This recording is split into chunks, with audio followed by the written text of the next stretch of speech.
नदी के किनारे बैठे दोनों ने अंतिम चिट्ठी लिखी। यह दुनिया क्रूर है, प्रेमियों को मिलने नहीं देती। हम इसे छोड़कर उस लोग जा रहे हैं जहाँ प्रेम के मार्ग में कोई बाधा नहीं है। प्रेमेंद्र ने कहा, यह दुनिया बहुत बुरी है ना रंजना। रंजना ने समर्थन किया, हाँ बहुत दुष्ट है। इसमें आग क्यों नहीं लग जाती रंजना? क्योंकि आग लगाने वाले आत्महत्या कर लेते हैं। प्रेमी जरा देर कुछ नहीं बोल सका। फिर उसने कहा, हम अनंत काल तक उस लोक में सुख भोगेंगे। प्रेमिका बोली, इसका भी क्या ठीक है। वहाँ मेरे चाचा चाची पहले से ही हैं। तुम्हारे चाचा भी वहाँ पहुँच गए हैं। वे लोग क्या हमें शादी करने देंगे? प्रेमी ने समझाया, वहाँ कोई बंधन नहीं है। भगवान खुद कन्यादान करेंगे। बुजुर्गों के बाप भी उनका कुछ नहीं बिगाड़ सकते। तो चिट्ठी पर दस्तखत करो। रंजना ने कहा, नहीं पहले तुम। प्रमेंद्र बोला, नहीं पहले तुम। मैं सुसंस्कृत पुरुष हूँ, लेडीज फर्स्ट। रंजना ने कहा, पर मैं नारी हूँ, पुरुष की अनुगामिनी।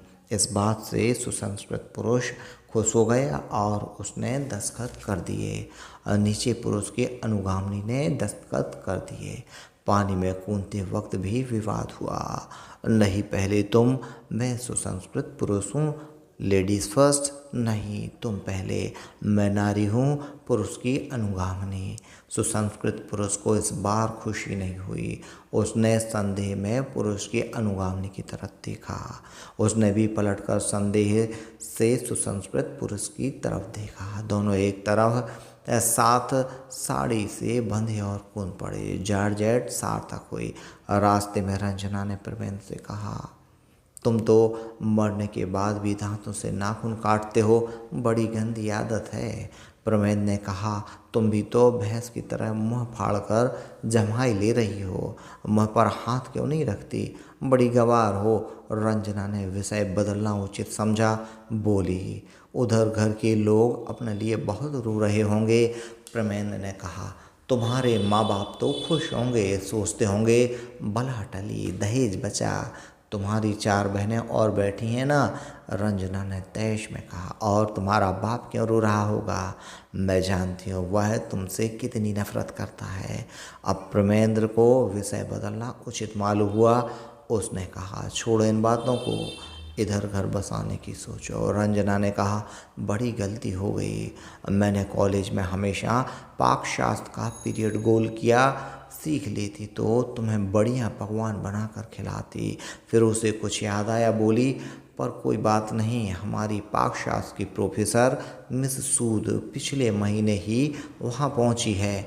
तुम उन्हें जानते हो ना, पाक शास्त्र बहुत अच्छा पढ़ाती हैं, पर खाना बहुत ख़राब बनाती हैं। उन्हें प्रिंसिपल साहिबा के भाई से गर्व रह गया था। उन्होंने जहर खा लिया। बेचारी ने कैरेक्टर रोल अच्छा लिखवाने के लिए वैसा किया था। वे उस लोग पहुंच चुके थे। शाम को पार्क में घूम रहे थे कि एक बेंच पर पहचाने से स्त्री पुरुष बैठे रखे। पुरुष नारी का हाथ पकड़े था और नारी पुरुष के कंधे पर सिर रखी थी। प्रमेंद्र ने उठकर कहा, अरे ये तो मेरे स्कूल के हेडमास्टर सक्सेना साहब हैं। रंजना ने कहा, और वह मेरी हेडमास्टरनी मिसेस शर्मा है। प्रमेंद्र ने कहा, सक्सेना साहब तो बड़े सख्त और अनुशासन प्रिय आदमी थे। हमने उन्हें कभी मुस्कुराते भी नहीं देखा। हम लोगों को आश्चर्य होता था कि जो आदमी मुस्कुरा नहीं सकता उसके बच्चे कैसे होते जाते हैं। वे मुड़ने लगे, तभी हेडमास्टर ने पुकारा, शर्मा अहमद बच्चों इधर आओ। और वे उनके पास चले गए। मिसेस शर्मा ने अपने विद्यार्थी को पहचान लिया। थोड़ी देर औपचारिक बातचीत होती रही। फिर वे अपने अपने विद्यार्थियों से पार्क में घूमते हुए बातें करते रहे। हेडमास्टर ने कहा, प्रेमेंद्र तुम परेशान हो रहे हो कि मुझ जैसा कठोर, संयमी और सदाचारी आदमी मिसेस शर्मा से प्रेम कैसे करने लगा। बात ऐसी हुई कि 2 साल पहले एजुकेशन बोर्ड के दफ्तर में हम दोनों मैट्रिक की परीक्षा के नंबरों का टोटल कर रहे थे। तभी हमारा भी टोटल हो गया। 3 महीने पहले मिसेस शर्मा की निमोनिया से मौत हो गई और 1 हफ्ता पहले मैं भी हार्ट फेल से यहाँ आ गया। मैंने इससे कह दिया है कि मैं तुम्हारे विरह में आत्महत्या कर ली है। तुम उसे बता मत देना कि मैं हार्ट फेल होने से मरा। उधर मिसेस शर्मा ने रंजना से कहा, मैं तो इस हेडमास्टर का घमंड तोड़ना चाहती थी। यह बड़ा कठोर और सदाचारी बनता था। राष्ट्रपति से तमगा ले आया था, पर जब मैंने इसे तोड़ा तो तमगा बेचकर मेरे चक्कर लगाने लगा। पर झूठ बोलना इसने यहाँ भी नहीं छोड़ा। मरा हार्ट फेल होने से, और कहता है कि मैंने तुम्हारे लिए आत्महत्या कर ली। देख, तुझे जो करना हो जल्दी कर लेना, पुरुष का कोई भरोसा नहीं। यह हेडमास्टर चोरी चोरी अपनी साली की तलाश करता रहता है। उधर हेडमास्टर ने प्रेमेंद्र से कहा, इस लड़की का कोई पूर्व प्रेमी तो यहाँ नहीं है, जरा सावधान रहना, कुछ भरोसा नहीं। यह हेडमास्टरनी चुपके चुपके अपने स्कूल के संगीत मास्टर का पता लगाती रहती है। वे अपने गुरुओं से दीक्षा लेकर आगे बढ़े तो देखा प्रेमेंद्र के चाचा अपने साहब की बीवी के हाथ में हाथ डाले घूम रहे हैं। उसे झटका लगा। चाचा के बारे में वह ऐसी कल्पना नहीं करता था। चाचा ने उसे देख लिया, बोले, शर्मा मत, यहाँ हम सब मुक्त हैं।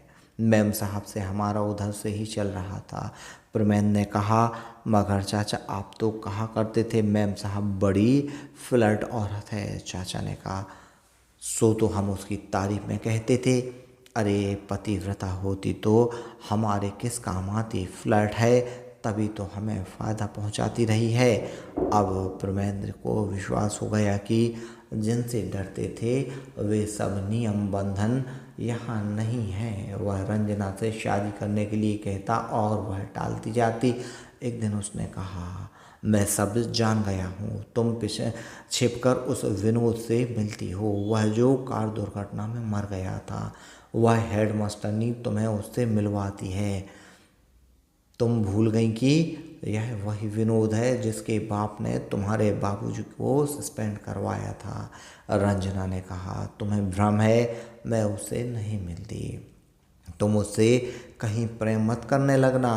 मैं भला उस बदमाश से प्रेम करूँगी, तुम उसे प्रेम करने की ही लगी हो, मुझे विश्वास हो गया है। आखिर क्यों तुम ऐसा सोचते हो? कैसे कहते हो कि मैं उससे प्रेम करती हूँ? इसलिए कि तुमने उसे अभी बदमाश कहा। प्रेम ना करती तो उसे बदमाश नहीं कह सकती थी। रंजना ने छिपाना जरूरी नहीं समझा, उसे बतलाया कि मैं विनोद से विवाह करने वाली हूँ। प्रेमेंद्र ने रोना चाहा पर उस लोक में आंसू नहीं निकलते। उसने उसे भला बुरा कहा और आत्महत्या की धमकी देकर चला गया, पर आत्महत्या वह कर नहीं सका। उसने फांसी लगाने की कोशिश की, गर्दन कसी ही नहीं, रेल के नीचे लेट गया, पर पूरी गाड़ी निकल गई और उसे चोट तक नहीं आई। वह नदी में कूदा पर उतराता रहा। एक दिन वह इमारत की 5वीं मंजिल से कूद पड़ा। नीचे सड़क पर एक पुलिस वाले के ऊपर गिरा। पुलिस वाले ने हंसकर कहा, क्या बच्चों का खेल खेलते हो? प्रेमेंद्र ने कहा, मैं 5वीं मंजिल से कूदा हूँ और तुम इसे बच्चों का खेल कहते हो? उसने जवाब दिया, तो क्या हुआ, तुम यहाँ 100वीं मंजिल से भी कूद सकते हो, पर तुम आखिर कूदे क्यों? प्रेमेंद्र ने कहा, मैं आत्महत्या करना चाहता हूँ। पुलिस वाले ने कहा, पर आत्महत्या तो यहाँ हो नहीं सकती, हो जाए तो जीव यहाँ से कहाँ जाए? तुम्हारे इधर के कवि तक यह जानते हैं, किसी ने कहा है ना, मर के भी चैन न पाए तो किधर जाएंगे। प्रेमेंद्र ने कहा, तो हत्या तो हो सकती होगी, मैं इस हेडमास्टरनी की हत्या करना चाहता हूँ। पुलिसमैन ने कहा, तुम्हारे पुराने संस्कार छूटे नहीं, तभी तो हत्या के लिए पुलिस से सलाह मांगते हो। देखो, हत्या भी नहीं हो सकती। वही समस्या है कि जीव कहाँ जाए। बात क्या है, कुछ प्रेम वगैरह का मामला है क्या? प्रेमेंद्र ने कहा, हाँ, वह मुझे धोखा दे गई। पुलिसमैन ने कहा, तो तुम प्रेम और विवाह विभाग के संचालक से मिलो, वे मामला सुलझाएंगे। प्रेमेंद्र संचालक के दफ्तर में गया। उन्होंने उसे सिर से पांव तक देखा और खूब मुस्कान लगाकर पूछा, yes young man, what can I do for you? Premendra ने कहा, साहब अब भारत से आए मालूम होते हैं। साहब ने पूछा, तुम्हें कैसे जाना? प्रेमेंद्र ने कहा, ऐसे कि आप यहाँ भी अंग्रेजी में बोल रहे हैं, यह ऊंचे दर्जे के भारतीयों का लक्षण है। साहब ने कहा, तुम ठीक कहते हो, अंग्रेजी के लिए ही मैंने वहाँ गिरा हुआ देश छोड़ दिया। मैं आईसीएस था, दिल्ली में एक विभाग का सेक्रेटरी था। 26 जनवरी 1965 को जब हिंदी उस देश की शासन की भाषा हो गई तो 27 को मैं हवाई जहाज़ से लंदन पहुंचा और टेम्स नदी में कूद पड़ा। प्रमैन ने कहा, सर आप इतनी दूर क्यों गए? वहीं दिल्ली में यमुना में कूद कर मर सकते थे। साहब ने कहा, नॉनसेंस, कैसी बात करते हो? यमुना में कूदता तो हर मैजेस्टी मेरे बारे में क्या सोचती? प्रमेन ने उन्हें अपनी समस्या बतलाई। संचालक ने कहा, यह पॉलिसी का मामला है, ऊपर से तय होगा। पॉलिसी तय करा लो तो अमल में मैं जैसे कहोगे वैसे उसे घुमा दूंगा। ठीक उस पॉलिसी से उल्टा उसी पॉलिसी के अंतर्गत कर सकता हूँ। अब मुझे दिल्ली में उसका अभ्यास हो चुका है। मैं तुम्हारा केस विधाता के पास भेज देता हूँ, तुम उनसे कल मिल आओ। दूसरे दिन प्रमेन विधाता के सामने हाजिर हुआ और रंजना भी बुला ली गई। विधाता ने कहा, तुम्हारा मामला हमने देख लिया, तुम क्या चाहते हो? प्रमेन ने कहा, अगर आप इसे सीरियसली लें तो मैं आपको प्रभु कहूँ। प्रभु, आप रचना को मुझसे प्रेम करने का हुक्म दें और उस बज्जात हेडमास्टरनी को डिसमिस कर दें। विधाता ने कहा, जहाँ तक प्रेम का संबंध है हमारे हाथ संविधान से बंधे हैं। प्रेम पब्लिक सेक्टर में नहीं है, प्राइवेट सेक्टर में है। वह हेडमास्टरनी भी हमारी नौकरी में नहीं है। हम दूसरा पक्ष सुनकर समझौता कराने का प्रयत्न करेंगे। देवी रंजना, तुम्हें इस संबंध में क्या कहना है? रंजना ने निवेदन किया, प्रभु, हमारी दुनिया में हमें स्वतंत्रता नहीं है, इसलिए जो हमारे संपर्क में आ जाता है उसी से हमें प्रेम करना पड़ता है। यह प्रमेंद हमारे घर में बचपन से आता रहा है। पिताजी इससे 5 सिगरेट मंगवाते थे। मेरे माता पिता इतने सख्त हैं कि न मुझे अकेली कहीं जाने देते थे, न किसी आदमी को घर में आने देते थे। मैं प्रमेंद के सिवा किसी दूसरे पुरुष को जानती भी नहीं थी। इसी मजबूरी में जो हमारा संबंध हुआ उसे हम प्रेम कहने लगे। मेरा वश चलता तो मैं विनोद से प्रेम करती, मुझे वह पसंद था, पर उसके पिता ने हमारे बाबूजी को सस्पेंड करवा दिया था, इसलिए उसका हमारे यहाँ आना नहीं होता था। पर यहाँ स्वतंत्रता है, मैं अपनी इच्छा से प्रेम कर सकती हूँ, इसलिए विनोद से प्रेम करती हूँ। परतंत्रता में जो हो गया वह स्वतंत्रता में विनायक नहीं हो सकता। और विधाता ने प्रमेंद से कहा, सुना तुमने, तुम क्या कहते हो? प्रमेंद ने दुखी प्रेमी से के आधिकारिक रूप से कहा, यही कहना है कि हमें ऐसी जगह नहीं रहना, हमें वापस हमारे संसार में भेज दिया जाए। इधर का भरोसा झूठा निकला। विधाता ने कहा, तुम वहाँ से यहाँ और यहाँ से वहाँ भागते फिरोगे या कुछ करोगे भी? तब तक सचिव ने रिकॉर्ड देखकर बताया, प्रभु, इस लड़की की माता का कोटा तो खत्म हो गया है। 5 लड़कियां दैनी थीं, सो दे चुके। अब यह उसी परिवार में जन्म नहीं ले सकती। लड़के के बाप का अलबत्ता एक बेटा बकाया है। प्रमेंद ने गुस्से से कहा, अजीब धांधली है, यहाँ भी अपना बाप हम नहीं चुन सकते। एक लड़की किसी को दे देने में क्या लड़कियों का स्टॉक यहाँ खत्म हो जाएगा? विधाता ने उसे नाराज़गी से बोला, तुम्हें गुस्सा जल्दी आ जाता है। प्रेमी महोदय, तुम इतनी जल्दी दुनिया क्यों छोड़ा है? किसी दुर्घटना में मारे गए थे क्या? प्रबेंद्र ने कहा, मैं प्रेम के कारण आत्महत्या करके आया हूँ।